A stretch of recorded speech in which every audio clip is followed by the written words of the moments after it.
जॉबच्या जॉब हबमध्ये तुम्हा सर्वांचं पुन्हा एकदा स्वागत आहे. आज आपण ठाणे महानगरपालिकेच्या 2024च्या भरतीबद्दल अगदी सविस्तरपणे बोलणार आहोत. जर तुम्ही जीएनएम किंवा एमपीडब्ल्यू पदासाठी नोकरी शोधत असाल तर हा संपूर्ण मार्गदर्शक व्हिडिओ शेवटपर्यंत नक्की बघा. चला तर मग पटकन बघूया की आज आपण काय काय कव्हर करणार आहोत. आपण या संधीबद्दल बोलू, मग पात्रता आणि शिक्षण, वयोमर्यादा, निवड प्रक्रिया कशी असणार आहे, अर्ज कसा करायचा आणि शेवटी फी आणि महत्त्वाच्या तारखा या सगळ्या गोष्टी टप्प्याटप्प्याने समजून घेऊ. तर सगळ्यात आधी बघूया की ही संधी नेमकी आहे तरी काय आणि कोणती पदं भरली जाणार आहेत. ठाणे महानगरपालिकेने 15व्या वित्त आयोगाअंतर्गत तब्बल 54 जागांसाठी ही भरती काढली आहे. जे आरोग्य क्षेत्रात आपलं करिअर घडवू इच्छितात त्यांच्यासाठी ही एक खूप मोठी आणि चांगली संधी आहे, हे नक्की. तुम्ही इथे या टेबलमध्ये बघू शकता की जीएनएम म्हणजे नर्स या पदासाठी महिला आणि पुरुष दोघांनाही दरमहा 20,000 रुपये मानधन मिळणार आहे आणि एमपीडब्ल्यू म्हणजेच बहुउद्देशीय आरोग्य कर्मचारी या पदासाठी 18,000 रुपये मानधन ठरवण्यात आलं आहे.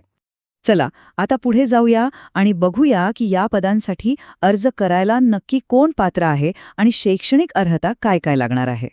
सुरुवात करूया जीएनएम किंवा नर्स पदाच्या पात्रतेपासून. यासाठी काही विशिष्ट शैक्षणिक अटी आहेत. जीएनएम पदासाठी अर्ज करणाऱ्या उमेदवारांनी बीएससी नर्सिंग किंवा जीएनएम कोर्स पूर्ण केलेला असणं आवश्यक आहे. आणि हो, यासोबतच महाराष्ट्र नर्सिंग काउन्सिलकडे तुमची नोंदणी असणं अनिवार्य आहे. त्याशिवाय अर्ज करता येणार नाही. एक गोष्ट लक्षात घ्या की ज्यांच्याकडे कामाचा अनुभव आहे त्यांना निवड प्रक्रियेत प्राधान्य दिलं जाईल. बरं, आता वळूया बहुउद्देशीय आरोग्य कर्मचारी म्हणजेच एमपीडब्ल्यू पदाकडे. यासाठी काय पात्रता लागतीये ते पाहूया. एमपीडब्ल्यू पदासाठी पात्रता थोडी वेगळी आहे. उमेदवारांनी 12वी विज्ञान शाखेतून पास असणं गरजेचं आहे आणि त्याच्यासोबत पॅरामेडिकल बेसिक ट्रेनिंग कोर्स किंवा सॅनिटरी इन्स्पेक्टर कोर्स पूर्ण केलेला असावा.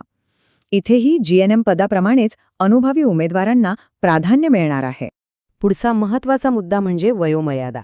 अर्ज करण्याआधी जाहिरात प्रसिद्ध झाली त्या तारखेनुसार तुमचं वय या निकषांमध्ये बसते की नाही हे तपासून घेणं खूप महत्त्वाचं आहे. तर या भरतीसाठी कमीत कमी वय आहे 18 वर्ष. खुल्या प्रवर्गासाठी कमाल वयोमर्यादा 38 वर्षे आहे, तर राखीव प्रवर्गासाठी ती 43 वर्ष ठेवण्यात आली आहे. इथे एक विशेष गोष्ट म्हणजे वैद्यकीय किंवा नर्सिंग स्टाफसाठी ही मर्यादा चक्क 64 वर्षांपर्यंत वाढवली आहे. आणि जे उमेदवार सध्या एनएचएममध्ये कार्यरत आहेत त्यांना वयोमर्यादेत सूटही मिळणार आहे. ओके, तर मग आता बघूया की तुमची निवड नेमकी कशी होणार आहे, निवड प्रक्रिया काय आहे. आणि इथे सगळ्या उमेदवारांसाठी एक खूप चांगली बातमी आहे. ह्या भरतीसाठी कोणतीही लेखी परीक्षा होणार नाही. मग निवड कशी होणार? तर निवड पूर्णपणे गुणवत्तेच्या आधारावर होणार आहे. म्हणजे काय? तर तुमची निवड परीक्षेच्या मार्कांवर नाही तर तुमच्या शैक्षणिक पात्रतेवर आणि व्यावसायिक अनुभवावर मिळणाऱ्या गुणांनुसार केली जाईल. हे 100 गुण कसे विभागले आहेत ते बघूया. तुमच्या पात्रता परीक्षेच्या अंतिम वर्षाच्या गुणांसाठी 50 गुण आहेत. तुमच्याकडे काही उच्च शिक्षण असेल तर त्यासाठी 20 गुण आणि कामाच्या अनुभवासाठी 30 गुण आहेत. अनुभवाच्या प्रत्येक वर्षासाठी तुम्हाला 6 गुण मिळतील. चला आता सगळ्यात महत्त्वाच्या भागाकडे वळूया, अर्ज कसा करायचा. ही प्रक्रिया नीट समजून घ्या. ही प्रक्रिया 2 भागांमध्ये आहे, ऑनलाईन आणि ऑफलाईन. आणि हो, दोन्ही भाग पूर्ण करणं अत्यंत गरजेचं आहे. पहिल्यांदा तुम्हाला दिलेला अधिकृत गुगल फॉर्म पूर्णपणे भरायचा आहे आणि त्यानंतर भरलेल्या अर्जाची प्रिंट काढून ती आणि इतर सर्व आवश्यक कागदपत्र तुम्हाला प्रत्यक्ष जाऊन जमा करायची आहेत. हा पत्ता अगदी काळजीपूर्वक लिहून घ्या किंवा याचा एक स्क्रीनशॉट काढून ठेवा. पत्ता आहे 4था मजला, सार्वजनिक आरोग्य विभाग, ठाणे महानगरपालिका भवन, सरसेनानी जनरल अरुणकुमार वैद्य मार्ग, चंदनवाडी, पाचपाखाडी, ठाणे पश्चिम 400-602.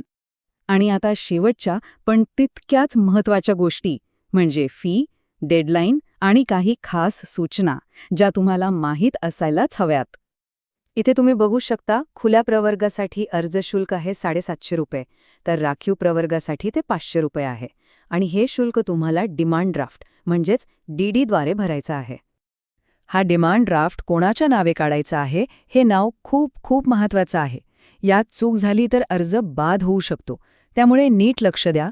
नाव आहे integrated health and family welfare society. या तारखा आता कॅलेंडरमध्ये लगेच मार्क करून ठेवा.